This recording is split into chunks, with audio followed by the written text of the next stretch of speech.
Shalom Chavrim, I'm Stephen Ben-Nun. You're watching Israeli News Live, September the 9th, 2018, and it is a very eventful evening as things are heating up inside of Syria. Very troubling information that we see that is coming outside of the nation right now. The Wall Street Journal, along with other news from the United States, is reporting that the U.S. says Syria plans gas attack in rebel stronghold of Idlib. Chlorine assault would target Idlib in what could be decisive battle in a 7-year war, raising prospects for a new retaliatory strike as thousands flee. This is what the United States is now doing. They are countering the very words that Russia has been using all along since as far back as August the 25th when the Russian news agency came out with this particular statement here, which I'll play for you a clip here. It gives you the subtitles. 8 containers with chlorine and 80 cruise missiles are ready to stage a chemical provocation in the Syrian province of Idlib. It's the Russian Ministry of Defense that uncovered these plans. British intelligence agencies are embroiled in the preparation of this. The scenario is the same. The victims of the alleged chemical attack are alleged saved white helmets. And all this comes as another pretext for the U.S., Britain, and France to strike at state facilities in Syria. This is something that Alexander Runenko is reporting on what has been revealed thus far by the Russian, it's actually Russia Channel 1 in the Russian province there, the Russian Federation reporting that news on August the 25th.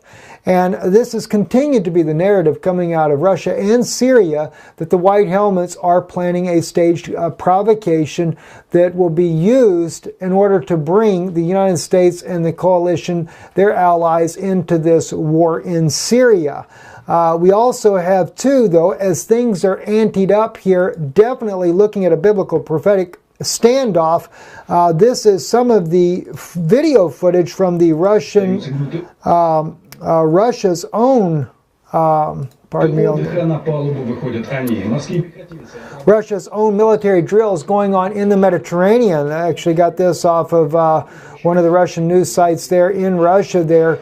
A lot of drills going off the coast of Syria right now, including, which was kind of odd, Russian amphibious launches on the coast of Syria there, with Russian troops pouring in the Mediterranean.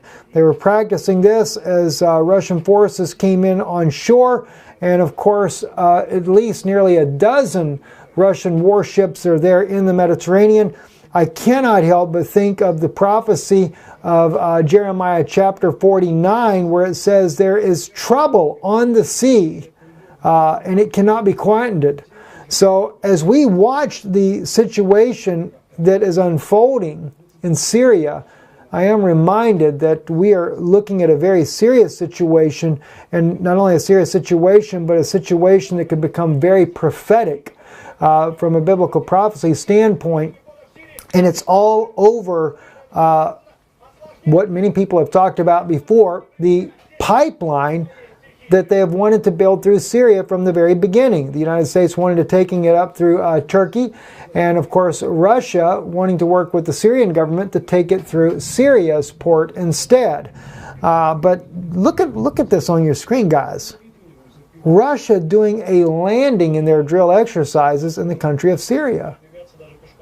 I mean, this is almost as if Russia is planning on deploying a much larger contingent there in the country at a very rapid pace in order to prepare for a much larger confrontation there on the ground inside of Syria.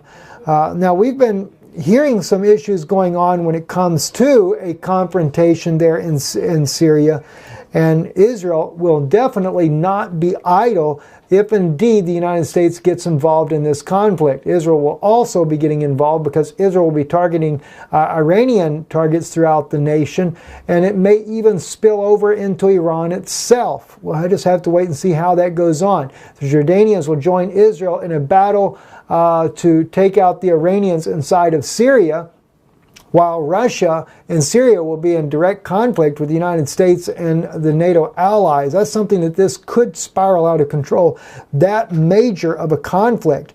And even as the United States has been flexing its own muscle in the south part of the region there, Russia is also majorly flexing their own muscles, showing that they have the capabilities as well to enter into this conflict. And speaking of that, I've noticed that these particular amphibious Russian military equipment has come on shore in Syria, but the thing is did they ever go back to their ships, or are they there to stay? It's another issue we have to think about. Now, besides that, we have also the Syrian military sending their own convoy of forces to Idlib. Ruppli is sharing these video footages here. Huge, long convoy of tanks, armored vehicles, headed to the Idlib province, as we have seen this and many others also going up for this final battle, this final showdown, a show of force there by the Syrian government, although they have been really beaten down over the last 7 years fighting these battles. But then we have this other big issue coming out of Turkey. And this is a photograph. Ankara, Turkish military presence in Idlib prevents a possible attack on that province. Turkey as well is moving in a massive military force of their own, as you can see by this convoy. They are sending into the province there of Idlib. You know, we reported yesterday that there were 200 U.S. and UK forces trapped inside of Idlib. Maybe one reason why the Turks have not agreed to evacuate, because they may be planning on working together to fight to try to keep Idlib from falling into the hands of the Syrian government. Very troubling as this thing unfolds. President Trump has also, according to The Guardian, warned Syria, Russia, and Iran against reckless attack in Idlib. We see this. We also have that Zero Hedge is now reporting, Tyler Durden, U.S. says Assad has approved gas attack in Idlib, setting the stage for a major military conflict. So as I said, the U.S. is turning that table of the quote-unquote propaganda to say that they have intelligence, Russia has intelligence, Syria has intelligence. They all have the same outcome. Chemical weapons are going to be used, but no matter which one you believe, they're going to definitely counter with a U.S.-led coalition against the Syrian government, which will also be targeted against Damascus. But this is not where it ends. The U.S. has already stepped up its own campaign. Russia is reporting today that U.S. jets strike Syrian town with banned white phosphorus bombs, says the Russian Defense Ministry. Showing the photo images. I don't know if that's a stock photo or if that's an actual, no, that's actually from Getty Images on their website there that they're using, but showing that they were actually 2 F-15s, according to the Russian RT report there, that the U.S. dropped white phosphorus in this region, a banned substance, especially in civilian populated areas. We already know what happened in Raqqa with the U.S. coalition that left scores of human bodies, civilians left in the rubble there, after carpet bombing happened there, that have still been never been fully cleaned out.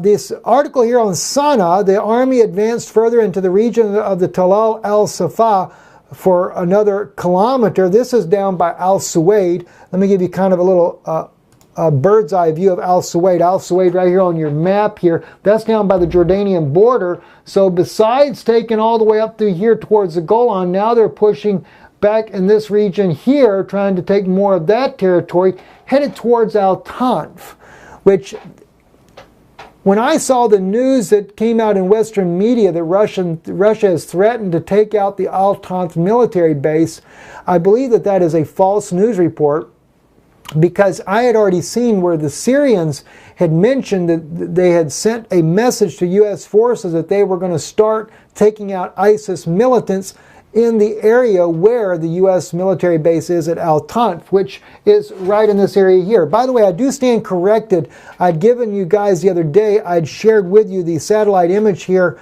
and I was looking there. One friend there sent us a message about that was actually a place that could be used as a military base, but this is where they actually are inspecting vehicles coming into the country. That base is actually, though, right here in the same area, but it's just right over in here somewhere, and I forget exactly where that's at. Lorenzo on Already Happened, he actually shows the video footage of it. It shows the drone base that is actually there. There is a runway that's been put in, and I don't know right off, just quickly being able to find it. I was just thinking that that was the one there. But that is not the case there. And I don't want to give away specifically where they are at. I do know that it is right in this area here, very close to that one place there. But this is where the U.S. military base is actually stationed in that area there in Al Tanf region there. Now, jumping back over here though, where they're making these gains right here, excuse me, I'm sorry, on the Sana News there in Al Suwaid, there also the Russians are with them there. This particular image was associated with that on VK.com there, and that is actually a Russian soldier that is actually on the ground with the Syrian soldiers there, something you don't see very often in too many photographs, so I thought that was kind of interesting. I'll share that with you. But here's what's going on, guys, and I want to share this with you because I've told you from the very beginning, or not from the beginning, but more recently, how I believe that this whole battle for Syria and also Iran is all about the Silk Road. We know, though, that there has been since the very beginning of this battle, a lot of people have written how that this was over the oil and gas pipeline that would come from the Middle East up in that direction towards Turkey through Syria in order to shorten the length of time that they can get the crude and gas to go either into Europe or to be put on freighters and sent to the United States.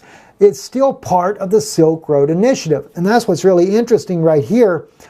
In this article here from back in October 2014, they're once again looking at this and how the whole Syrian war is about this oil and gas pipeline. Now, I just got some fresh information on this from some sources that I do have about this war, and this is what I am being told. This is exactly why the battle is going on. The United States and their allies want the pipeline originally was to go through Turkey, but now there's new intelligence that I've been shared with that this pipeline is going to be built and go into Israel, and the oil will be exported from either Haifa or somewhere else in this area here and sent to the rest of the world. Again, it is part of the Silk Road Initiative, which the whole purpose for the Silk Road was to shorten the amount of time in order to get products to other parts of the world. And that is why this gas pipeline is so important. The Russians, the Syrian government, President Bashar al-Assad said that he did not want to sign the deal with John Kerry because he said Russia had been a longtime ally, and he had agreed with President Putin to allow them to build the gas pipeline through his country and not the United States. And so I think because the tensions with Turkey is another big issue of why the gas pipeline would actually go to Israel. And it may be that it's split off. Maybe one goes to Turkey, one goes to Israel. Because after all, as we watch the developments that I've shared with you tonight, Turkey is still there to side with the United States. So no matter what Russia thinks, it's still siding with the U.S. in this battle for Syria. And another thing too, this is definitely a New World Order battle. And it is, we might say, okay, Putin is working with the New World Order. Yes, he is, but there's still a battle for who controls the wealth of the New World Order. And that's what these nations are battling this out over. The West and their allies want to control this oil and gas because that's going to be the largest part of the world economy in a New World Order. They want full control over it. Russia and their allies, which mainly is Iran and Syria, they want control over this oil pipeline so that they get the revenue from it. And this is why Russia has been willing to fight this battle with Syria, is to gain control of that actual pipeline in a New World Order effort there. So, friends, I don't see this war stopping at all. It's not going to stop. And from the information that I'm hearing right now, it's fixing to get much worse. No wonder why the prophets of old saw biblical prophecy, what would happen here. No wonder why he said, you are not mindful of your rock, and you have forgotten the God of your salvation. because all they're about is fighting for greed. This is what it's all coming down to. For a major New World Order Silk Road initiative, but it's about the oil and gas. Very troubling indeed, friends. What will come out of this at the end of the day, I don't know. It could turn into a nuclear war. I don't think it'll be a total devastation. But I do believe that it'll be to also, as the other New World Order agenda is to reduce the world's population of people. So I don't think they really care about whether or not they use nukes or not. But listen, we're going to be sharing on Patreon some information I think that'll be very helpful in the event that this turns really bad. So I'm going to share some of that insights with you guys. We won't do it here on Israeli News Live. Don't need to get into all those type details here. But over on patreon.com/Israeli News Live, we'll share some of those insights with you. I will say you one thing though. If a war does break out, keep in mind FEMA in America will become refugee centers for displaced Americans that are survivors of some type of attack on the mainland United States. I wouldn't go to one. Think about that. We'll be sharing those type of insights with you on Patreon. So join us there. Hopefully I get that out tonight. I apologize as well about our Shabbat broadcast. My wife has been very sick here this weekend, so I've kind of been tied up with those issues there. I was unable to put that message together for you. But hopefully either, if not later tonight, I'll try to definitely do it by tomorrow to share those insights with you over on Danoon Institute. So those of you that would like to hear that broadcast, we will not air it here on Israeli News Live. It will actually be aired on Danoon Institute, our YouTube channel there. DENOON. I'll post that in the links below. Anyway, shalom, shalom in a world of Ein Shalom.